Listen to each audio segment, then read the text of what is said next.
Good morning, students. Yesterday I have told you the basics of chemical kinetics. What is chemical kinetics? Today we will discuss about factors affecting rate of chemical reaction.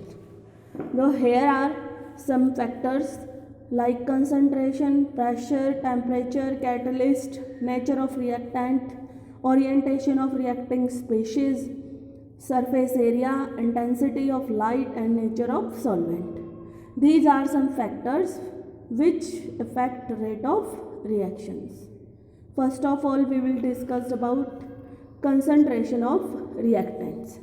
तो आप सभी को पता है rate of reaction is directly proportional to concentration of reactant. Here you can see rate is directly proportional to C raised to power n. Rate law में ये जो n है this is your order of reaction. ये directly proportional का जब sign आप हटाएंगे तो आपको मिलेगा k. k is your rate constant. It is rate constant. ठीक है. तो आपकी जो रेट है that is directly proportional to concentration of reactant.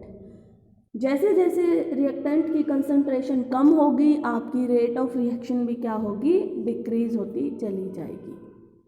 ठीक है.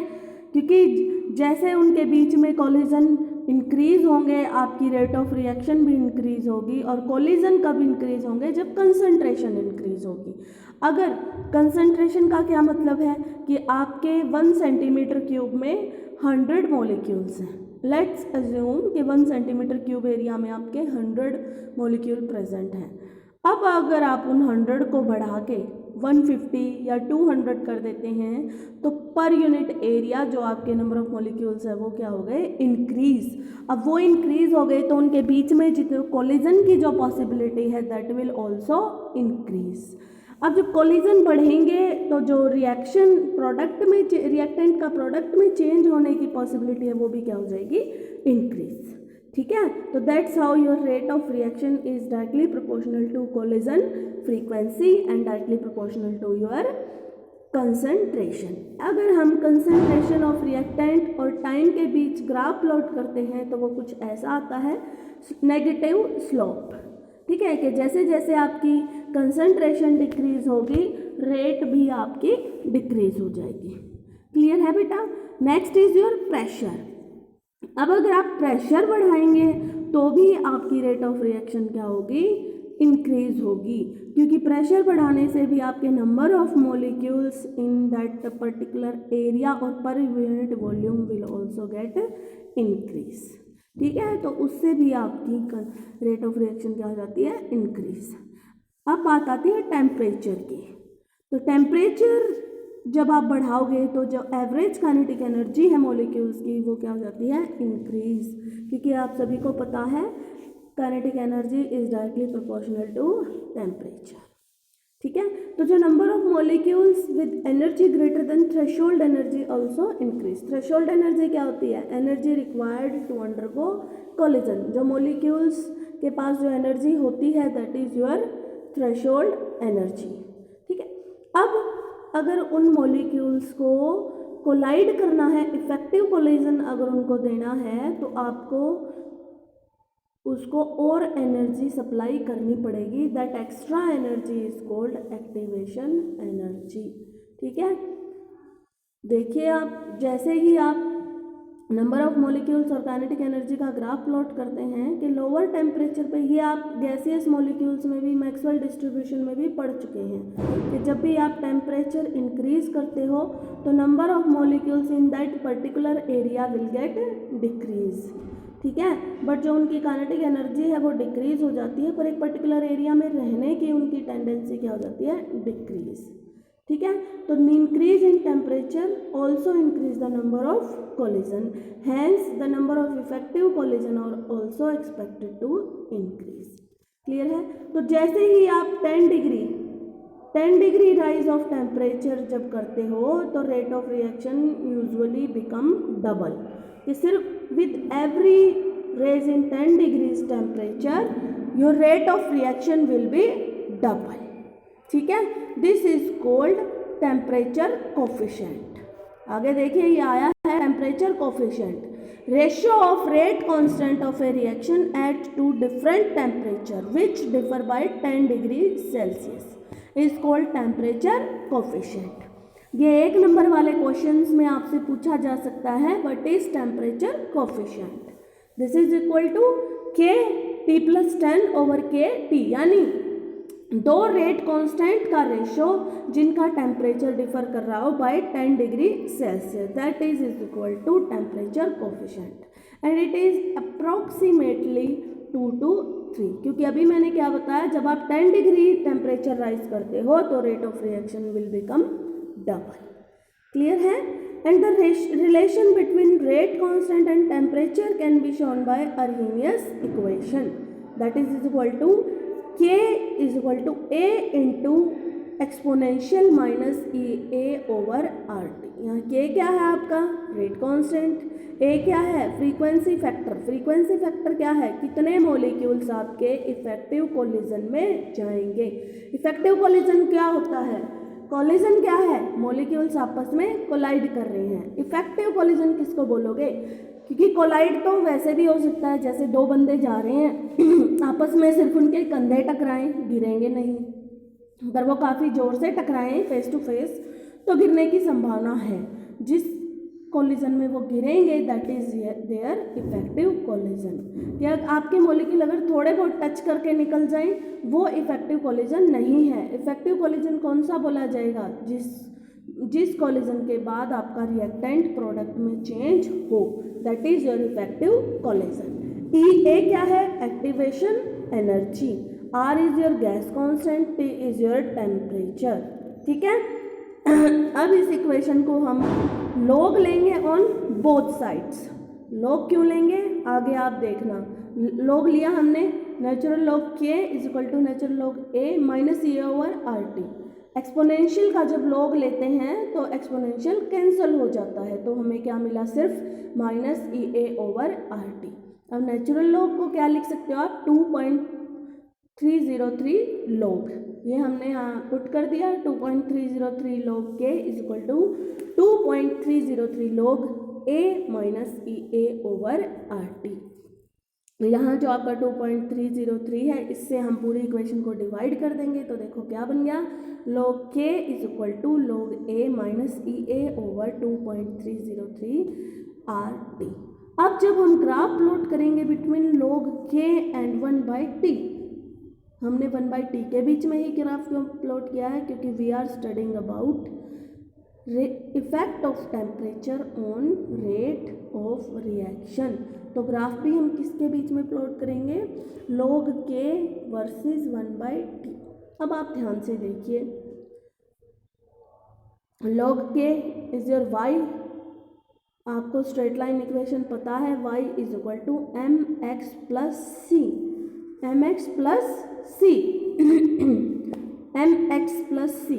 c क्या होता है आपका इंटरसेप्ट, m क्या होता है आपका स्लोप, और x जो आप x एक्सिस पे लेंगे, और y क्या होता है जो आप y एक्सिस पे लेंगे। यहाँ देखिए y क्या है आपका log K, x क्या है 1/T, c क्या है आपका slope that is negative minus EA over 2.303 R। यानी जब हम इस x यानी log K और 1/T के बीच में ग्राफ प्लॉट करेंगे तो हमें क्या मिलेगा, नेगेटिव स्लोप। ये देखिए आप, नेगेटिव स्लोप मिला है ना हमें, क्योंकि स्लोप यहाँ क्या है माइनस EA ओवर माइनस, ठीक है, माइनस है तो नेगेटिव स्लोप। अगर ये पॉजिटिव होता तो ये नीचे से स्टार्ट होता। ठीक है, ये आपका बहुत ही इम्पोर्टेंट क्वेश्चन है, बीएससी में तो शायद ना भी आए, बट अगर आप कभी एमएससी एंट्रेंस दोगे केमिस्ट्री के लिए या फिर जो, ये बहुत ही इम्पोर्टेंट टॉपिक है आपका अर्हेनियस इक्वेशन। ये नेट में भी पूछा जाता है ये क्वेश्चन कि जब आप log K और 1/T का ग्राफ प्लॉट करते हो, कई बार पूछा है ये, तो कैसा स्लोप आता है और क्या इंटरसेप्ट होता है उसका। ठीक है, तो इंटरसेप्ट आपका क्या है, log A है, that is m is equal to log A, और c आपका क्या है माइनस EA ओवर 2.303, यानी आपका स्लोप क्या आएगा, नेगेटिव। ठीक है, अब अगर हमें दो रेट कांस्टेंट का दो डिफरेंट टेम्परेचर पे रिलेशन निकालना तो हम क्या करेंगे, log एक बार K1 एट T1 करेंगे, एक बार K2 एट T2, क्योंकि ये एक्टिवेशन एनर्जी है, R कांस्टेंट है आपका, ठीक है। और log A आपका दोनों में सेम रहेगा तो ये कैंसिल हो जाएगा, तो आपकी इक्वेशन क्या आएगी, log K2 over K1 is equal to EA over 2.303 R 1/T1 minus 1/T2। यहाँ से आप क्या निकाल सकते हो, rate constant at two different temperature. यहाँ से न्यूमेरिकल पूछा जाता है बेटा, कुछ भी वो पूछ सकता है, वो रेट कांस्टेंट भी पूछ सकता है, वो एक्टिवेशन एनर्जी भी पूछ सकता है। जनरली यहाँ से जो क्वेश्चन आता है वो ये आता है कि अगर रेट डबल हो जाए या ट्रिपल हो जाए टेम्परेचर इंक्रीज करने से तो एक्टिवेशन एनर्जी क्या होगी, यानी आपको दोनों टेम्परेचर वो देगा, रेट कांस्टेंट वो देगा, आपसे सिर्फ क्या पूछेगा, एक्टिवेशन एनर्जी। क्लियर है। अभी आगे क्या है कि कुछ रिएक्शंस ऐसी हैं जो स्लो डाउन भी हो सकती हैं बाय इंक्रीजिंग टेम्परेचर। कौन सी रिएक्शन, बायोलॉजिकल रिएक्शन जिनमें एंजाइम कैटलिस्ट यूज़ होता है। एंजाइम की एक्टिविटी क्या हो जाती है, टेम्परेचर इंक्रीज करने से डिक्रीज हो जाती है और इसीलिए उनकी रेट ऑफ रिएक्शन क्या हो जाती है, decrease. Next is your catalyst.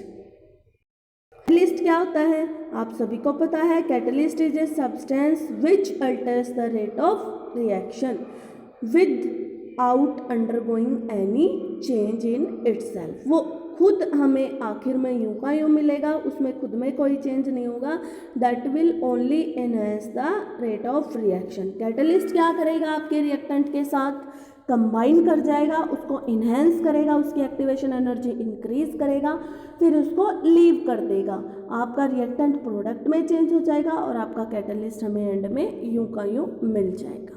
It will increase the rate of reaction by decreasing the activation energy। ये ग्राफ देखिए, एनर्जी वर्सेस रिएक्टेंट कोऑर्डिनेट यहाँ देखिए, एक E A डैश है, एक E A है, ये एनर्जी बैरियर होता है, यानी इस टॉप वाली एनर्जी को मॉलिक्यूल को एक्वायर करना ही पड़ता है टू चेंज इनटू प्रोडक्ट। अब इस कैटलिस्ट ने ये बैरियर डिक्रीज कर दिया, यानी एक्टिवेशन एनर्जी इसने क्या कर दी, डिक्रीज, ताकि आपका रिएक्टेंट प्रोडक्ट में जल्दी से जल्दी चेंज हो सके। तो इस तरह ये कैटलिस्ट रेट ऑफ रिएक्शन को क्या कर देता है, इंक्रीज। अब कुछ कैटलिस्ट ऐसे भी होते हैं जो रेट ऑफ रिएक्शन को डिक्रीज कर देते हैं, उनको हम क्या बोलते हैं, inhibitors, that are called inhibitors. जो कैटलिस्ट रेट ऑफ रिएक्शन को डिक्रीज करें, that are called inhibitors. Next is your nature of reactant. Rate of reaction also depends on the nature of bonding in the reactants. Clear है, क्योंकि ionic compound react faster than the covalent compound. क्यों, क्योंकि covalent bond is stronger than the ionic compounds, ionic bonds, ठीक है।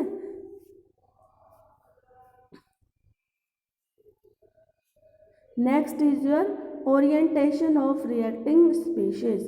The reaction between the reactants occurs only when they collide in a perfect orientation.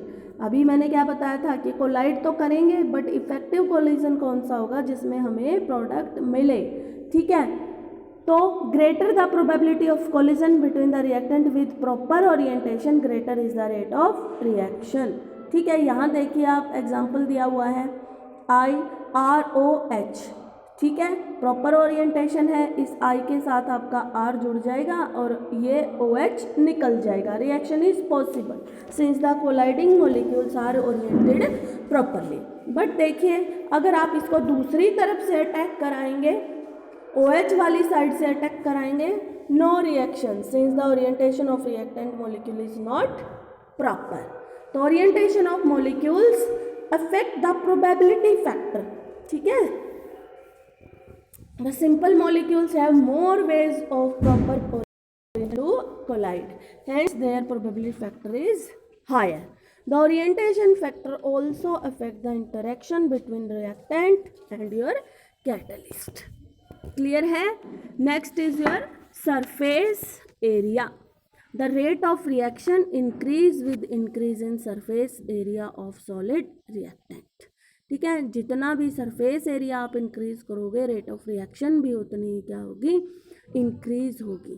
ठीक है, तो जैसे ही आप कोई बड़ा सा सॉलिड लो उसकी रेट ऑफ रिएक्शन क्या होगी, कम, एज कंपेयर टू अगर आप उसको पाउडर्ड फॉर्म में लोगे तो. ठीक है, क्योंकि पाउडर्ड फॉर्म में आपका सरफेस एरिया क्या हो गया है, इंक्रीज. ठीक, next is your intensity of light.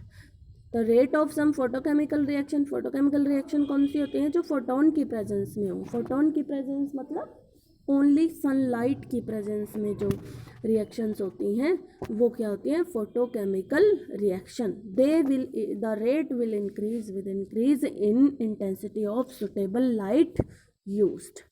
ठीक है, तो जितनी आप उनकी इंटेंसिटी बढ़ाओगे लाइट की उतनी ही आपकी रेट ऑफ रिएक्शन क्या होगी, अच्छी होगी, ज़्यादा होगी. क्लियर.